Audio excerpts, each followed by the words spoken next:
could be a one-way ticket. It's a place from which you can't return, or at least not in the form in which you went in. Go where no one has dared to venture. Take a virtual tour of the deadliest places in our galaxy and beyond.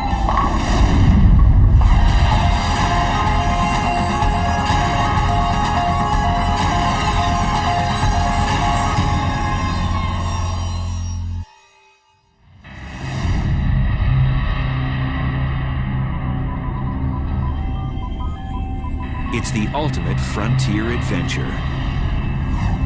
Space travel.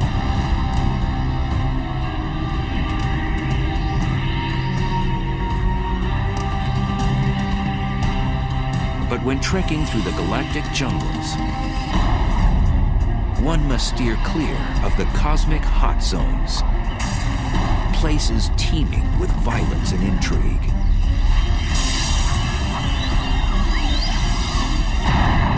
There are dangerous places, certainly very energetic phenomena that are a lot more powerful than atomic bombs being detonated, infinitely more powerful.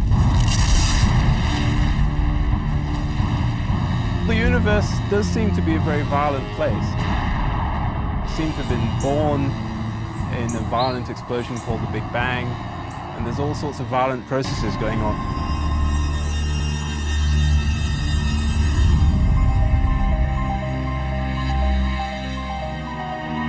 On December 27, 2004, satellites picked up the greatest cosmic explosion ever recorded. A blast 30,000 light years away, which had the power to briefly alter our planet's upper atmosphere.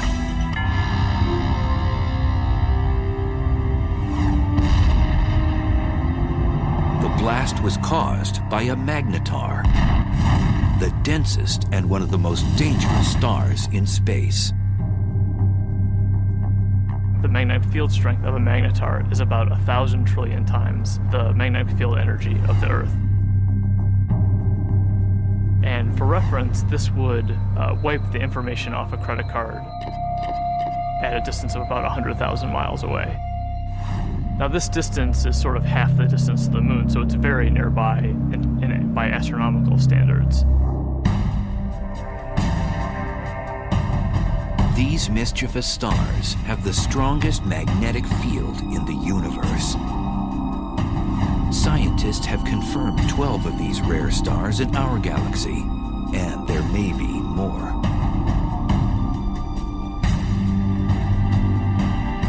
Caltech's Brian Cameron scans the Milky Way for these strange stars.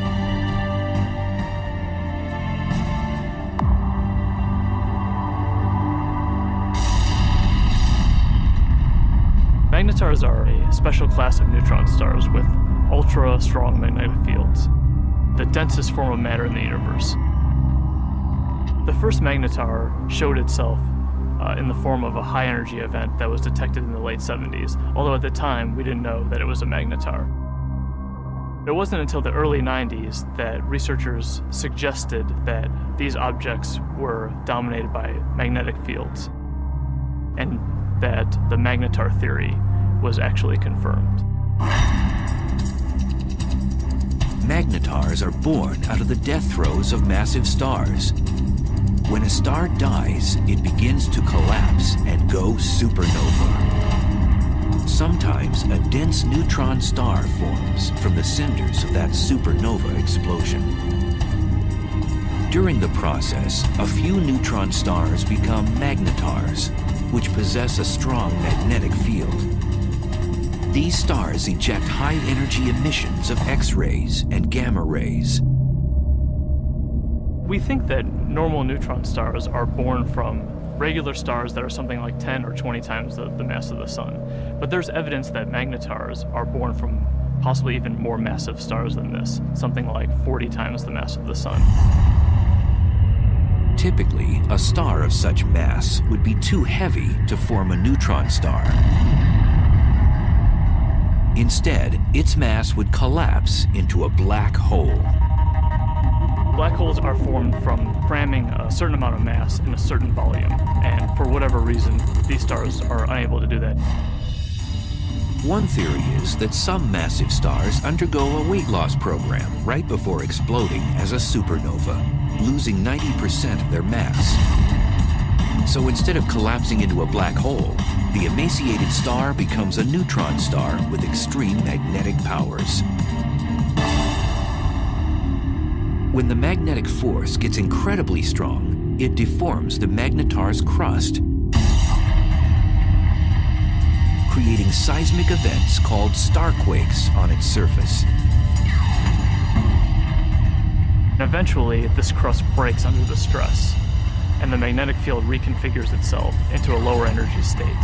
And when this happens, a fireball is launched off the side of the star. So starquakes on neutron star surfaces are thought to give rise to these giant flares that we see.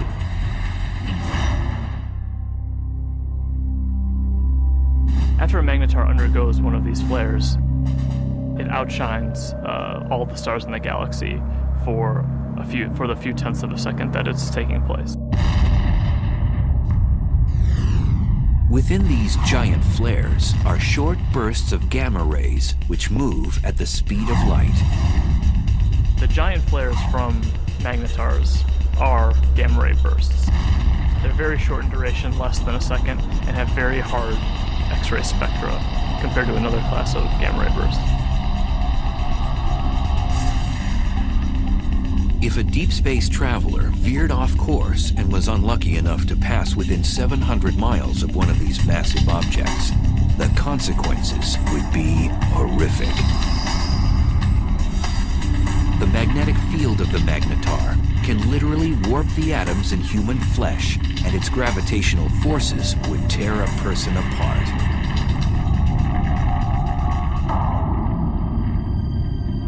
So then, how close would a magnetar have to be to wreak havoc in our solar system? Some suggest that a blast from a magnetar even 10 light years away could produce cosmic chaos that would destroy our ozone layer and cause mass extinctions. The chances of that happening are so low that, they're completely implausible. It would be no different than a regular star passing through the solar system. And we know that the regular star has not passed through the solar system since the solar system formed.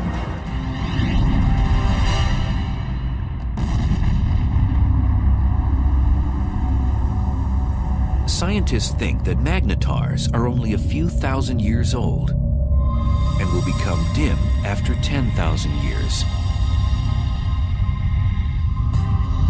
We're just now starting to understand the life cycle of magnetars.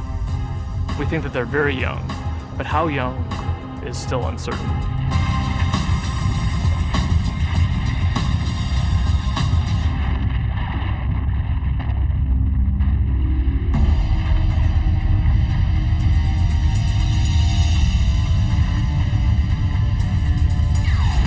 In addition to magnetars, satellites and ground-based observatories have been picking up other violent things in space.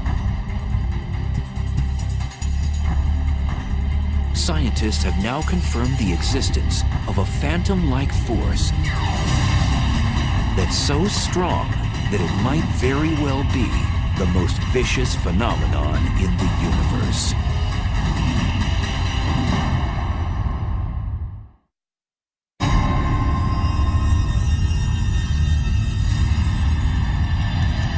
Stealthy villains haunt each and every galaxy. One particular beast tears up anything in its path and gobbles it down like a cocktail hors d'oeuvre.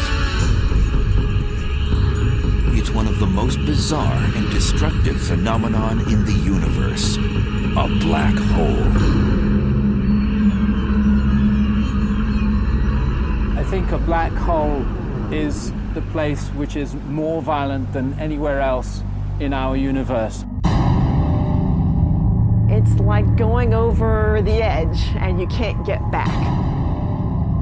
It's fatal attraction, I suppose.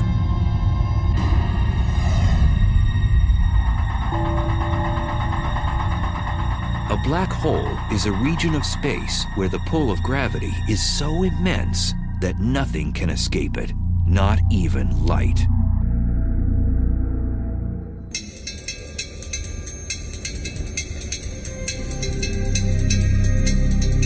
Astrophysicist and triathlete Ferial Ozel is attempting to unlock the mysteries surrounding this elusive cosmic force.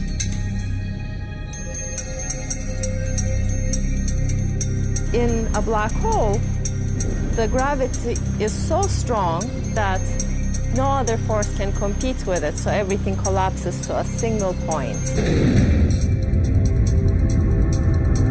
Ozel says whatever has a close encounter with a black hole will fall victim to its relentless tidal force of gravity. Imagine you're swimming in a pool and there is no current. You can go whichever direction you want. Now imagine you're taken out of this pool and you're in a river. Imagine a current that is much, much, much stronger. That the only direction that you could go would be with this current. The space around the black hole acts like this wild river. You could never fight this enormous drag that you feel.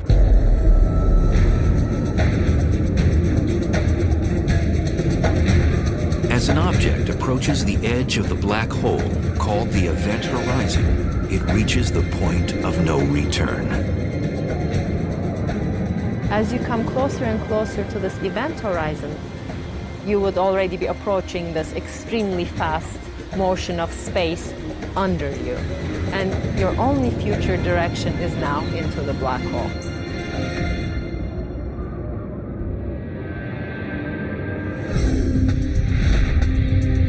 The idea of the black hole as a whole sometimes can be a little bit confusing. What it really is, in some sense, it's a place from which you can't return, or at least not in the form in which you went in.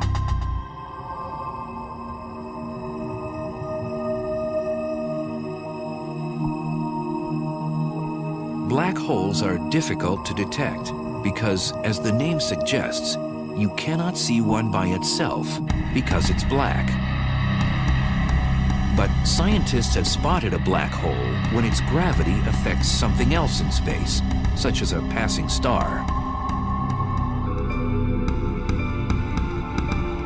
A completely isolated black hole would not be visible.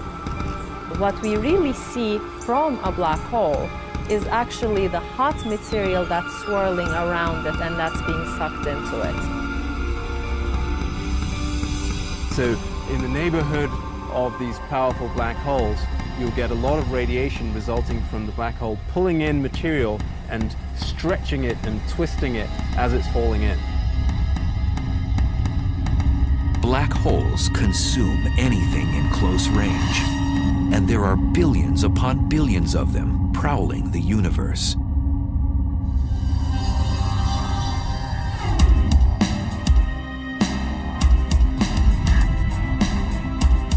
Astrophysicist Andrea Ghez is one of the world's leading black hole hunters.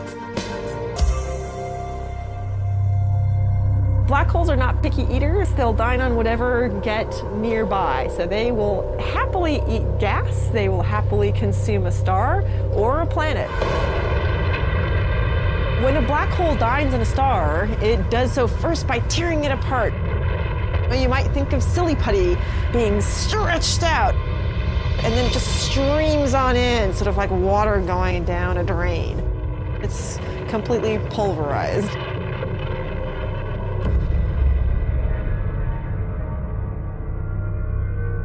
Black holes are produced, we believe, by the collapse of the core of a massive star, something like 25 or 30 times the mass of the sun or more.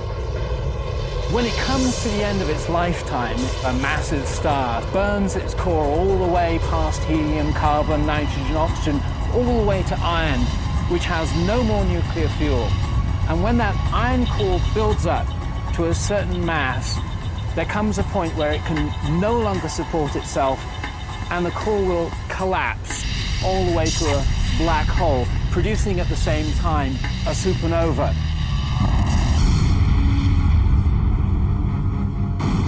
The supernova sends out explosive amounts of energy, so anything in its vicinity will get obliterated. Then the remnants of the explosion fall into a newly formed black hole.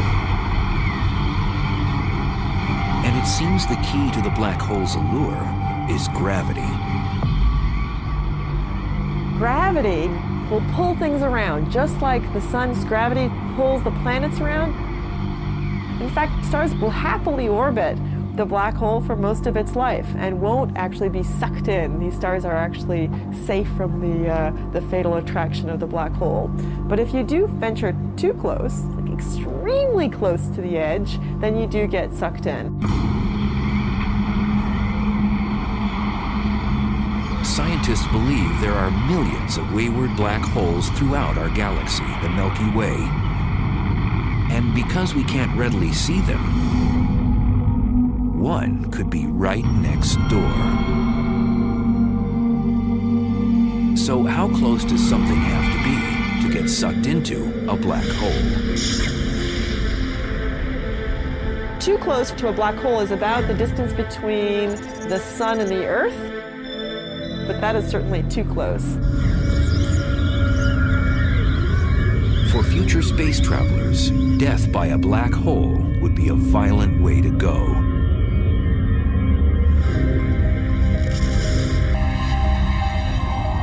The method by which a black hole could kill you depends on how big the black hole is. They come in two categories. Most of them are the stellar mass black holes, which are 5 to 30 times the mass of our sun. If the black hole is stellar-sized, then the tidal forces near the black hole are strong enough that it will tear you apart tidally, even well outside the event horizon. If you wanted to fall into a black hole, you certainly wouldn't want to fall into one of those. It will spaghettify you. But in addition to the stellar-sized black holes, there are others that are mammoth, millions to a billion times the mass of the sun. And now scientists believe that these monsters hold center court in every galaxy, including our own.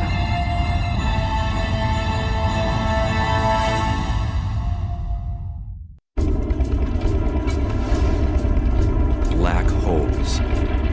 They're one of the most mysterious and potentially dangerous oddities in space. A black hole has a ravenous appetite. It sucks in everything in its path and spits out what it doesn't devour. And now scientists have discovered there are supermassive black holes, which are millions of times bigger than their stellar mass cousins.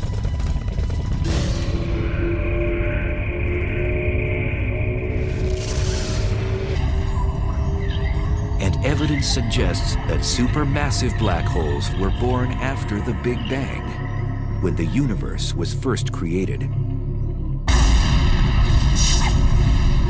The leading idea is that they would have formed just like a stellar black hole from the collapse of the core of a massive star. But then they grew by feeding grossly from the gas, from other galaxies which collided with them.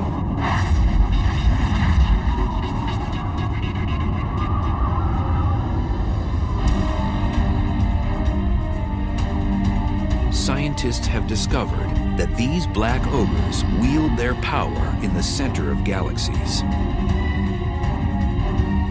The supermassive black holes are at the center of the galaxy, most likely because they're the most massive object within the galaxy. Massive objects tend to sink to the middle, so you'll always find them at the center of a galaxy. For a long time, scientists didn't think a supermassive black hole existed in our neck of the universe, the Milky Way.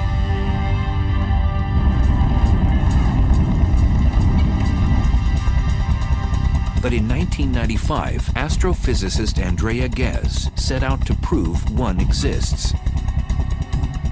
We've done an experiment over the last 10 years to ask the question, is there a supermassive black hole at the center of our galaxy? And the way we did this experiment is to use the motions of stars at the center of our galaxy to test whether or not there's a large amount of mass inside a very small volume. And that's the proof of a black hole.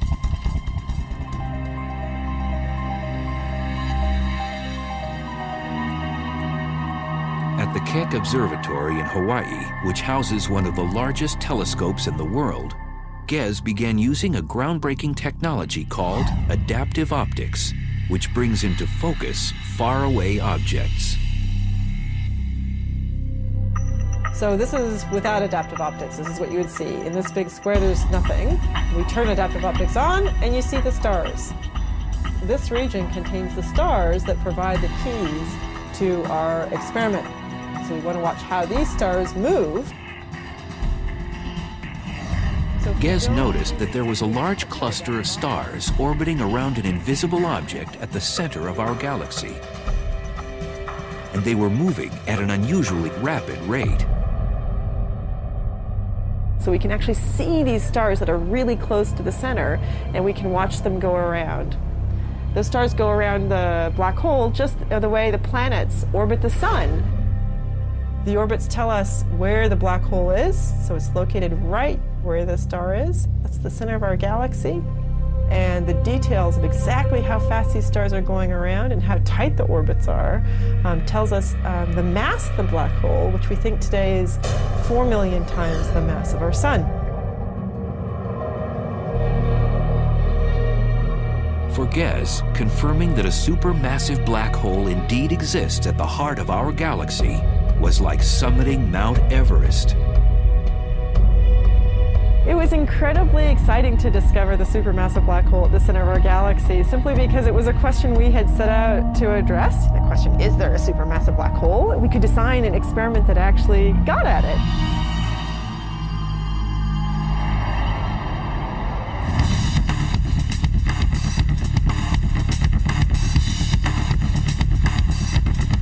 Astrophysicist Andrew Hamilton says death by a supermassive black hole would be much different than by its smaller stellar mass relative.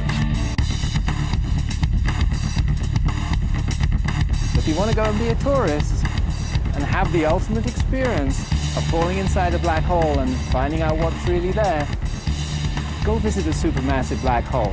Much better idea. Unlike a stellar black hole, which would rip you to shreds before entering its deadly vortex,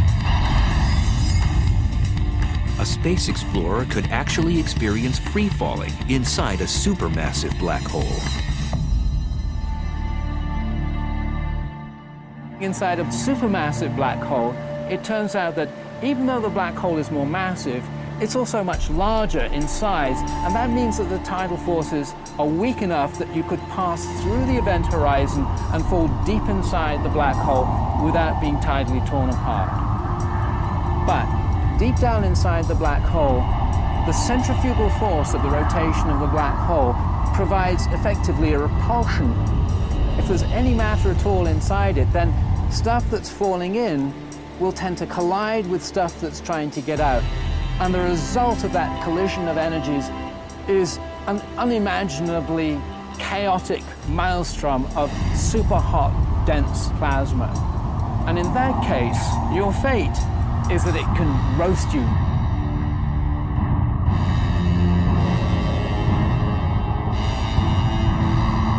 So how close would space travelers have to be to get sucked into a supermassive black hole in the center of a galaxy? For a supermassive black hole, you would have to be about 1 million to 1 billion miles from the black hole to feel its influence.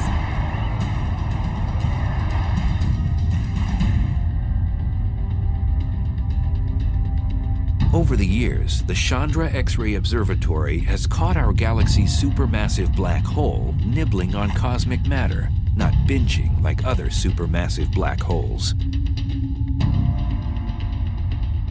Our black hole is today inactive compared to other black holes. Our galaxy has very little gas at the center, and so there's nothing really for the black hole to feed on. It's not eating very much. It's going on a bit of a starvation diet. Our galaxy's supermassive black hole appears to be fasting. This is partly due to the fact that as a galaxy ages, less and less matter is present for it to gorge on. But in the future, it might be quite a bit more active if it ever gets a fresh supply of gas at its center to feed off of. One way to rejuvenate our supermassive black hole's appetite is to collide with another galaxy. Sound implausible? 2 million light years away, our closest neighbor, the Andromeda Galaxy, is charging toward us at almost 75 miles per second, or 270,000 miles per hour.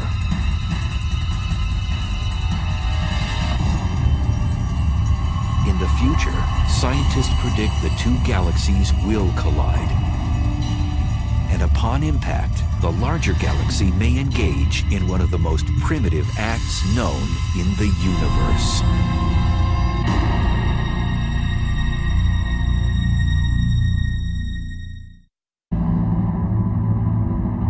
It's one of the most barbaric rituals in space. A larger galaxy eats a smaller one.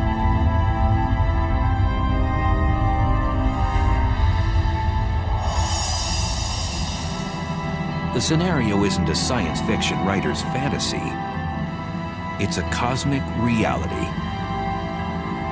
It's called galactic cannibalism.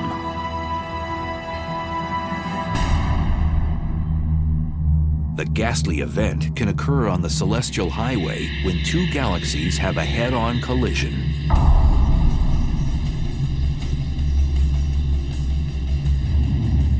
Both eventually meld together in a less than harmonious merger. If you're a galaxy, it's very violent. You're torn to shreds.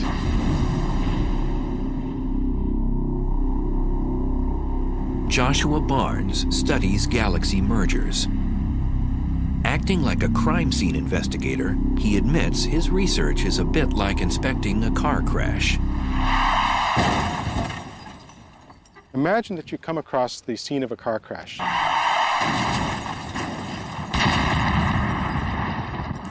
Two wrecked vehicles, but no witnesses. Nobody to tell you what happened. All you have is the physical evidence. That's basically what we have to do when we study colliding galaxies. So there are no witnesses to a galactic collision. All that you have is the present state of the wreckage. So you have to conduct a sort of forensic investigation to try and figure out what happened on the basis of what you have today. If they collided head-on, you would know because the fronts were squashed up, but if they, say, sideswiped each other, which is actually more likely in galactic collisions, that would leave you a completely different pattern of wreckage, and you could interpret that. So what causes galaxy mergers? It's gravity. Everything in the universe is falling freely through space, and where you've got two large objects like galaxies, their mutual gravity pulls them together, so they fall into each other. So it's really just the force of gravity pulling things around. The galaxies that we're seeing colliding today, most of them have been bound and destined to collide for upwards of 10, 15 billion years, and they're only now just making it to that first collision.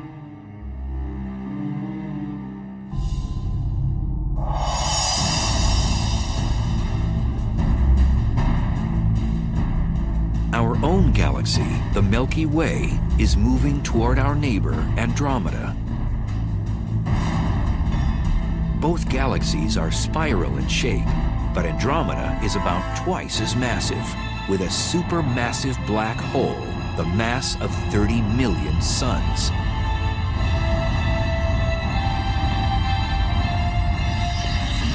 It'll look a lot like a dance.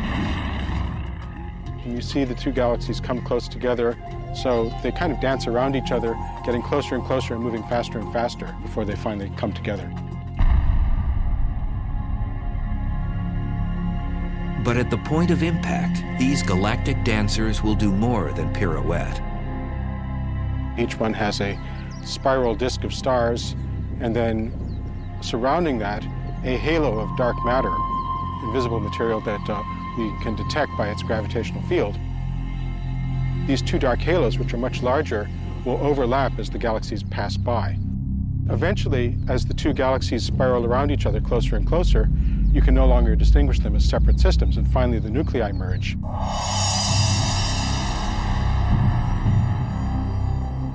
When Andromeda and the Milky Way collide, that's going to be the biggest collision that the Milky Way has seen, something like 5 billion years' time.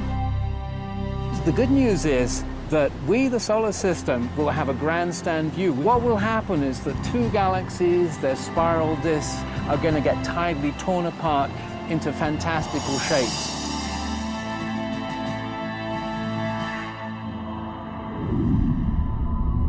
When the disks start to get close to each other, they'll throw off long streamers of stars, so-called tidal tails.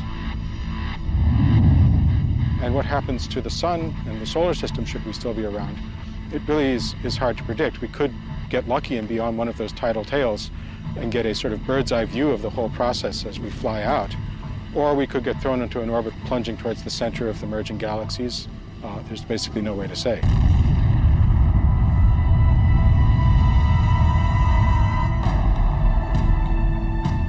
During the merger, if our solar system moves through the suburbs or the edges of Andromeda, we might not notice anything. On the other hand, countless stars and space material could be propelled towards the planets, potentially disrupting their orbits around the sun. Moreover, the entire galaxy could face cosmic upheaval. We could have consequences which would nonetheless be dangerous. First of all, we could have a lot of star formation as a consequence of the merger. Currently, both the Milky Way and Andromeda galaxy have plenty of interstellar gas, the raw material from which stars are born. Now that would mean a lot more evolved stars, supernovae, going off in our vicinity. And that could create shock waves, blast waves, bursts of cosmic rays, which would have nasty consequences.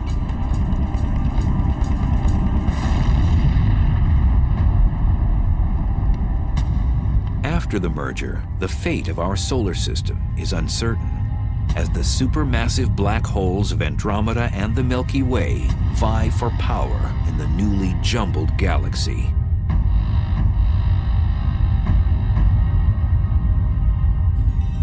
When they merge, they're going to form a new galaxy, and these two supermassive black holes will gradually spiral into the middle of the new galaxy. They will be a binary black hole for a short time. And these black holes will start to swallow gas as the collision stirs things up. Gas will fall into those black holes. They're going to turn on. They're going to start emitting radiation. But the potential for fireworks, possibly for fueling the black holes at the centers of the galaxies, matter falling into them, possibilities like that do exist. And then the only safe place to watch the process would be on one of those tidal tails riding out and escaping the collision.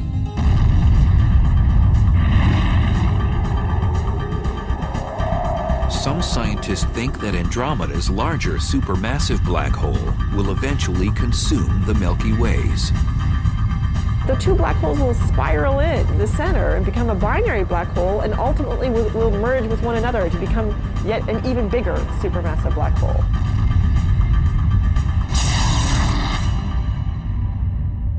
So a small galaxy colliding with a large galaxy is likely to be dominated by the larger galaxy. It'll essentially have most of its material absorbed by that galaxy and become subsumed into it.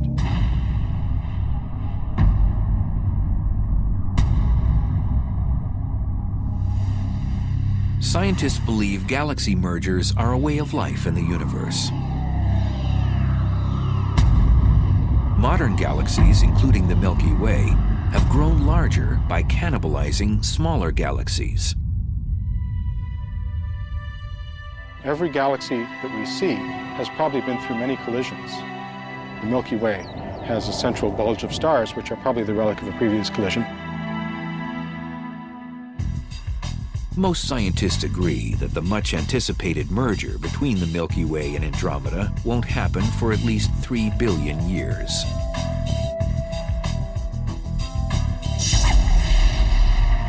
But there may be more immediate dangers in space.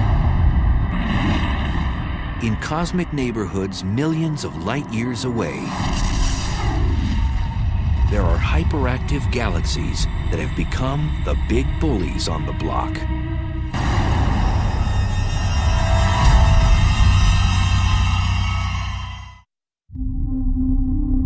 At the heart of some galaxies lives a cosmic monster.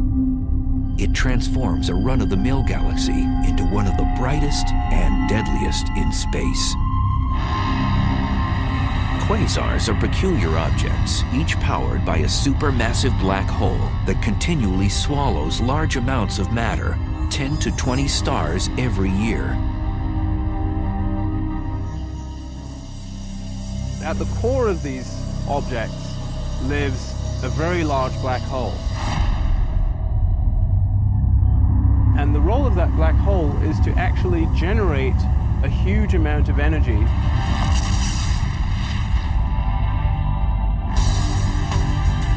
Quasars are the most energy-efficient mechanisms in the cosmos. They give off more power than 100 normal galaxies. And they're 10 trillion times brighter than our sun.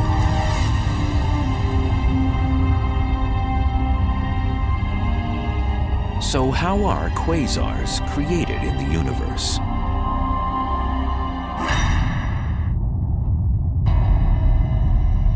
There's a fairly good connection between the last stages of a galactic merger and the so-called quasar phenomenon. If that really happens in the case of the Milky Way and Andromeda, we could have, for a period of some tens or possibly even 100 million years, a quasar active in the center of the merged galaxies. And a quasar puts out about 100 times as much energy as a typical galaxy. And if we were actually thrown into an orbit which took us towards the center of the galaxy, we could get very close to that quasar and really get scorched. The word quasar stands for quasi-stellar radio source, which means star-like emitters of radio waves. The word was coined when the quasar phenomena was still a mystery. Now we know they're not star-like at all. In addition to emitting radio waves and visible light, quasars also give off ultraviolet rays, infrared waves, X-rays, and gamma rays.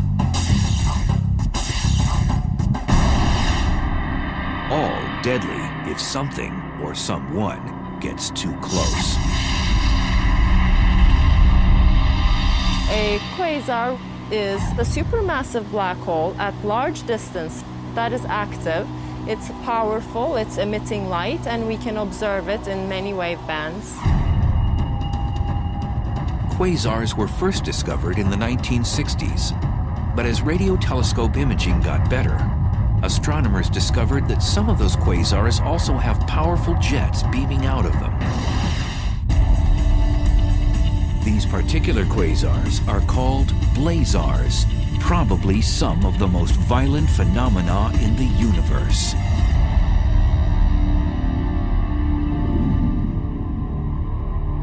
Blazars are powered by black holes, just like quasars, but they're somewhat different in that all of that energy is being focused, or a large amount of that energy is being focused into jets, which are streaming out.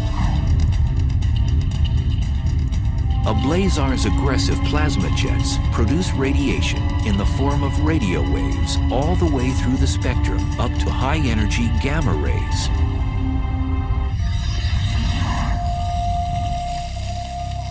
Astrophysicist Glenn Piner has been investigating the physical conditions at the centers of these exotic galaxies.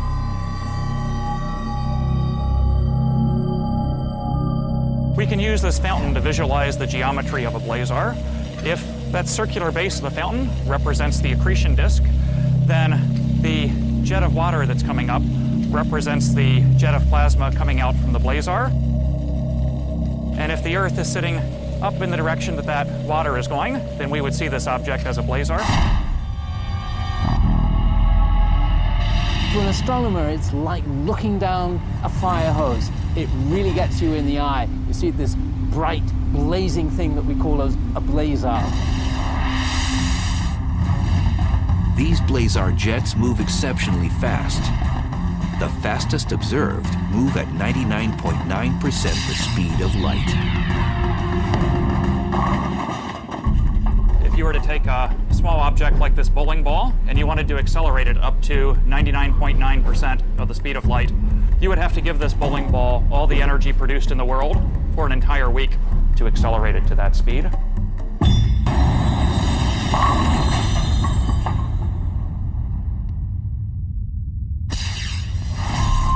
And in these blazars, we're accelerating not just small objects like bowling balls, but large masses of the mass of the planet Jupiter or larger to those speeds. So they're being given incredible amounts of energy by this efficient engine.